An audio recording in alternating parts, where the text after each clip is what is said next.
Mission to Africa without the supernatural. It's a topic I want to talk about today. Many Western Christians consider that belief in the supernatural is one of the defining necessities of their faith. They take it that Christians believe in the supernatural, but that many of their secular colleagues do not.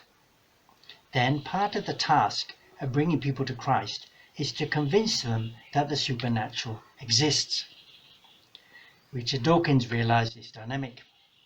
The delusion that I'm interested in is the very existence of a supernatural creator. It's not particularly Christianity. Insofar as I talked about Christianity, that's because I'm brought up in a Christian culture. His issue in the God Delusion is not so much with faith in God, but with faith in God as the supernatural. Implicit in belief in the supernatural, though, it seems all have not realized, is belief in the natural. Without the natural, there can be no supernatural. Unless, that is, the supernatural simply encompasses everything, in which case it would not be supernatural after all. Similarly, implicit in belief in religion is belief in the secular. There has to be something that is not religion, which is secular. Otherwise, if religion were everything, one would have no choice but to believe in it. Materialists, secularists, naturalists, and positivists can be very happy if Christians consider their faith to be in the supernatural. That gives them an easy target. When they discredit the supernatural, then the Christian faith is undermined. Now, actually, of course, no one can ever disprove the supernatural, because whatever is supernatural can always be where you're not looking. What they can do, though, is, if religion is about the supernatural, to point at its shrinking jurisdiction, that is, like in the face of the march of science. This can result in Christian believers in the West always seeming to be, on the losing side, like in figure 1 below. It seems to represent widespread secular belief. So, figure 1, the effect of belief in the supernatural.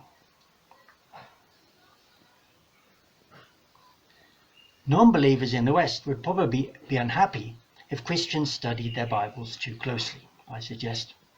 That is because if they did so, they would discover that the Bible does not mention the supernatural. Now, we have in Greek terms like semeion, sign, dunamis, power. They do not mean supernatural. Notions of supernatural are read into and not out of the biblical text. In fact, belief in the supernatural, there is something called nature that seems to run by itself, and then something else that is super to it, seems to be peculiarly modern and peculiarly Western. Now, my reader might want to point out that many things we these days interact with are not in the Bible. It's not difficult to write a list. You have things like electricity, you have motorbikes, you have computers, you have telephones, you even have jeans, you have glass, you have democracy. Now, these things may not be in the Bible, but they do plainly exist. So what then if supernatural is not actually mentioned in the Bible? When we read the Bible, especially of the amazing things that God does, do we not clearly see that what is happening is supernatural? Actually, this is to say, once modern man has discovered or invented the category of nature, then by default he also invents a category of not nature, i.e. the supernatural. Then he applies this to the Bible. This raises a question: what is this nature that we've discovered? How have we discovered it? And is it legitimate to consider it a universal category? Let's look at Deason. Deason's research showed that the origin of belief in the supernatural can be found in the 16th century. Quote, "The reformers' search for assurance of salvation gave way to the assurance of scientific explanation," Deason tells us. Thereby, quote, "nature can be seen as a machine. Only thus, when nature came to be seen as a machine, could things that were not machine-like be classified as supernatural." Immediately post-Reformation, nature presumably did not include things like thunder, planetary motion, concept of a child. As science has expanded the concept of nature, i.e. things that work like a machine, so the breadth of what gets by the West to be classified as supernatural, well, shrinks. Now I encourage my reader to explore Deason's argument in more detail. My main point here, though, is that the position which is extant in much of the majority world, in which the distinction between nature and supernature is absent, was also the norm in Western history up to around the 16th century. Therefore, that the category of supernatural is not a biblical one at all. If it is not biblical, that raises theological questions regarding its role in today's globalizing world. For God not to be confined to a category of supernatural is rather revolutionary for the West. That should put an end to today's doubt as to whether God exists. If God is implicit to nature, then clearly he exists. A question often discussed with respect to Africa and the majority world in general, from here on I'll just refer to Africa, is whether God was there before the missionaries came. Bediako asked this question. This question seems to hinge on God's being supernatural. Recent Western, especially Protestant theologians, have accepted that most things in life can happen without God. Then that bringing God into the picture is introducing the supernatural, from the outside. In this respect, then Africans may not have had God before the missionaries came. If, on the other hand, God is inherent in the natural, then clearly he was already in Africa before missionaries brought him to Africa, so many decades ago. What missionaries brought then was a fuller revelation or articulation of who God is, his actions, his nature, and so forth. The God that Africans already knew about before. If there is no supernatural in the Bible, that raises a related question as to whether there is or was supernatural in Africa.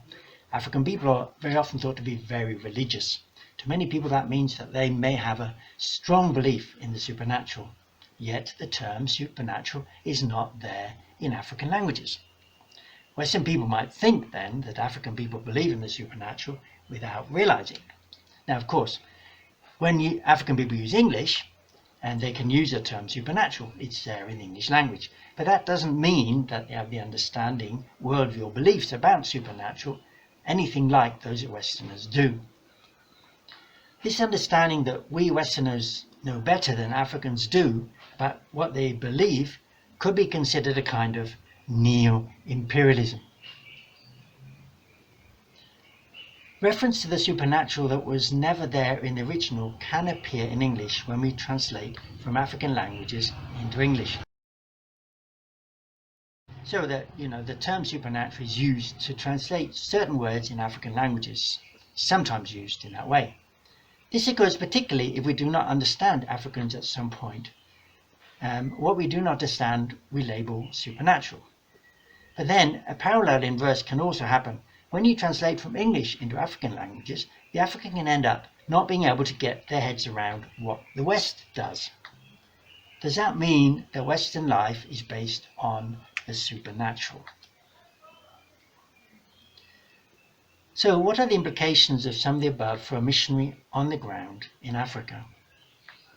What if the task of a Western missionary is elaborating or bringing additional revelation about someone people already know, rather than introducing someone supernatural of whom people were previously ignorant? Now, if someone is totally ignorant and misled, one can perhaps justify dragging them out of where they are, dusting them down, and telling them to start again. If, on the other hand, someone is only misguided, like they're missing certain insights, then they need simply to be told what they are missing. The former has largely been the model for missionary operations in Africa. Debunking belief in the supernatural in the West pushes us towards the latter. Adding to what people already know has implications, like that we should talk to them in their own languages, rather than trying to uproot them and then do what? Translate them into foreign soil, like use of English language.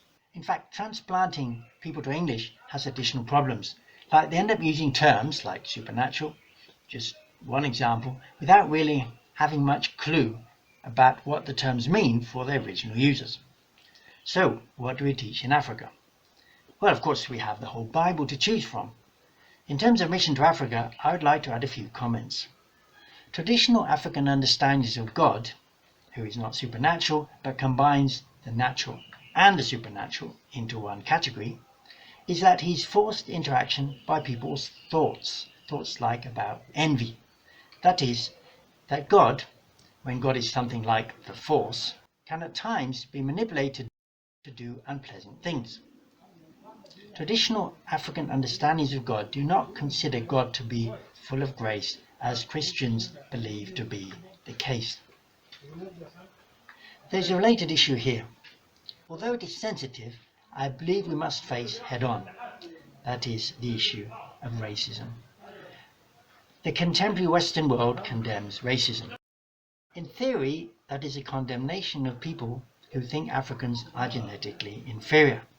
In practice, I say it is a refusal to accept the legitimacy of aspects of African cultures and ways of life. It is a refusal to accept that African people hold some of the above beliefs about God. Yet if they did not hold those beliefs, then the gospel would not be needed. This is a sense in which anti-racism is against the gospel. As Christians, we should probably say that to imagine some races to be genetically inferior is a silly notion that has come with evolutionary theory and frankly liberalism, according to Losudo. That different races of people have different histories and sometimes implicitly misleading theologies is so certainly true. To identify those and to want to share truth with such people should not be branded as racism. The high profile of anti-racism in the West has been driven by a secular agenda.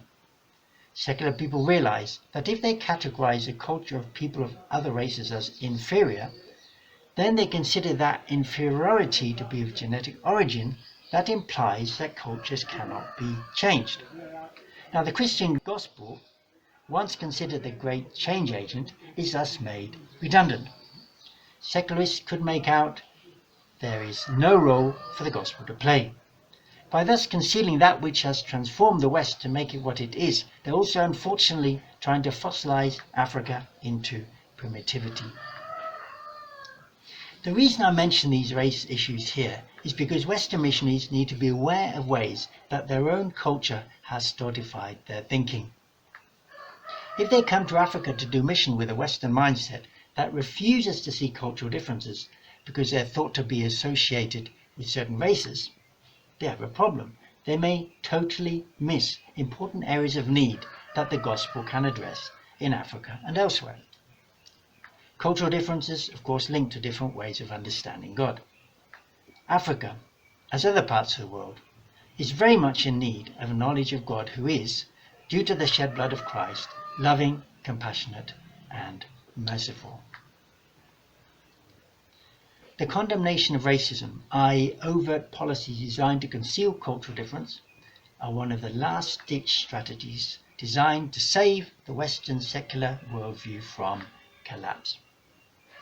Should, for example, peculiar advantages that Western people continue to enjoy on the global scene be recognized and identified as coming from the historical impact of the gospel on Western people's lives, then secularism would implode.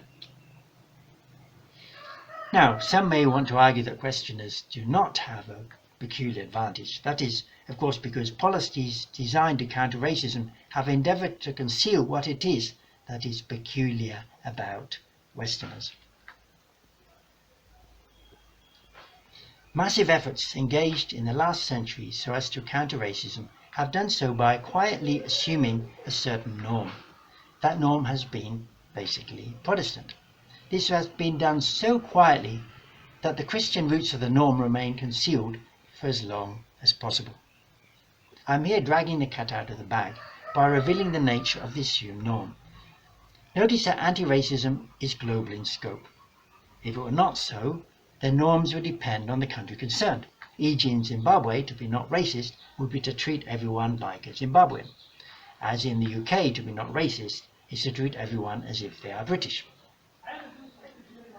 Now, the globalization of anti-racism is such that even in Zimbabwe and in every other country, to be not racist, as expressed using native speaker English, is to treat everyone as if they are a Euro-American Protestant. I've looked at a lot of theory in this article, yet my aim is very practical, and it is about how to engage Christian mission in the majority world, especially Africa today. What I hope we have learned includes the following. Number one, it is illegitimate and unbiblical to confine God to the category of supernatural. God stands behind nature, and nature would not be what it is without him. Number two, God was in Africa before missionaries came. African people need to be helped to understand God better, not to be dragged out of their lives so as to live like white people, as secularists want to do.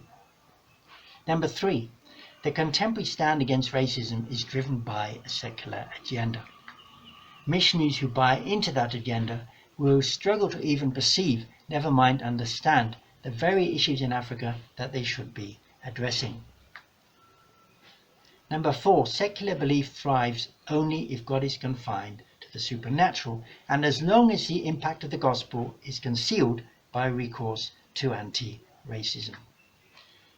Number five, finally, the imminent, perhaps, collapse of Western secularism forecast by this article has many implications, including that we should anticipate a revival of missionary activity, that is, Christian missionary activity in Africa.